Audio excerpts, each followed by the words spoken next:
Hello అండి, welcome to my channel home melodies. ఈరోజు వీడియోలో చిక్కుడుకాయలతో చిక్కుడుకాయ టమాటా కర్రీని చేస్తున్నాను. చాలా అంటే చాలా టేస్టీగా ఉంటుంది. మా ఇంట్లో కూడా చిక్కుడుకాయలు అంటే చాలా ఇష్టంగా తినేస్తారు. మీరు కూడా అంతేనా? మీకు కూడా చిక్కుడుకాయలు అంటే చాలా ఇష్టమా? చిక్కుడుకాయల్లో ప్రోటీన్ సమృద్ధిగా ఉంటుంది కదా, అప్పుడప్పుడు చిక్కుడుకాయలతో వెరైటీ చేసుకుంటే చాలా బాగుంటుంది. ఇప్పుడైతే ఒక పాన్ అయితే పెట్టుకొని దాంట్లో జీలకర్ర, ఆవాలు వేసుకోవాలి.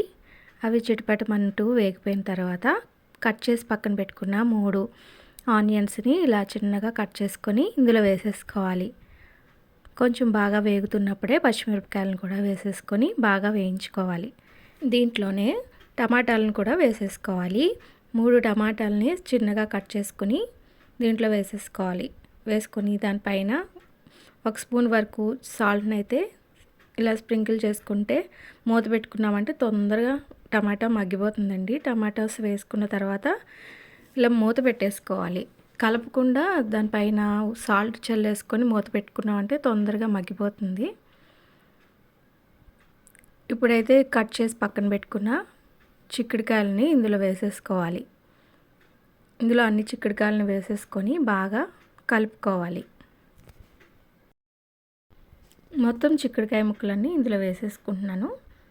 వేసుకొని బాగా కలుపుకోవాలి. ఈ చిక్కుడుకాయలు ఒక్కో చోట ఒక్కొక్క రకం దొరుకుతాయి కదా, మీకే రకం చిక్కుడుకాయలు అంటే ఇష్టమో కమెంట్ చేయండి. ఇప్పుడు దీంట్లో పసుపును వేసేస్తున్నాను. ఒక 1/2 టీ స్పూన్ వరకు పసుపును అయితే ఇందులో వేసుకొని బాగా కలుపుకోవాలి. బాగా కలుపుకొని మూత పెట్టుకోవాలి. మధ్య మధ్యలో కలుపుతూ ఉండాలి. చిక్కుడుకాయలు బాగా మగ్గితేనే కూర రుచి బాగుంటుంది. ఇలా మధ్య మధ్యలో కలుపుతూ మూత పెట్టుకున్నామంటే చిక్కుడుకాయలు చక్కగా మగ్గిపోతాయి.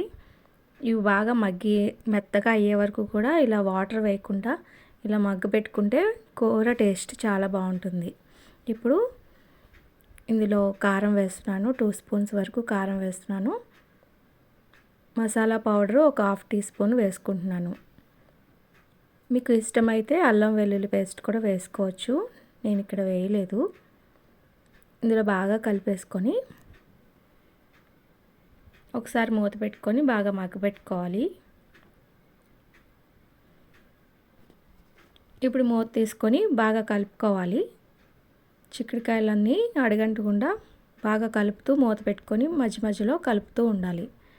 ఇలా బాగా కలుపుతున్నామంటే చిక్కుడుకాయ చక్కగా మగ్గిపోతుంది. దీంట్లో సరిపడినంత వాటర్ అయితే వేసుకోవాలి. ఒకసారి వాటర్ వేసుకుని బాగా కలుపుకోవాలి.